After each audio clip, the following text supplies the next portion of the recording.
Hey guys, welcome back. In today's video, I'm going to show you how to change opacity in Premiere Pro. So let's get started. So we have our text right here as an example. So this is where we'll be applying our opacity.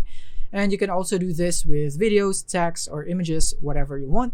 And then from here, to see our opacity settings, you need to click on the timeline on your text and go into Effect Controls. And then from here, you can locate the opacity. So you have your masking tools right here, and you have your opacity settings. So you can set this into whatever value you would like, how much you want it to be seen or what.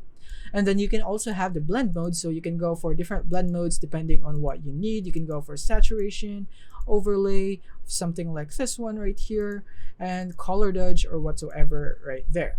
So let's just go for normal. And if you want to animate this so that it would fade in and fade out, you can just click here on the timeline and go at the beginning, right click, apply default transitions. Same goes for the other one at the end, right click, apply default transitions, and then you would have this nice fade in and fade out effect. And you can also make this longer by dragging this just like so, and dragging this also. So you can make it look like this one right here.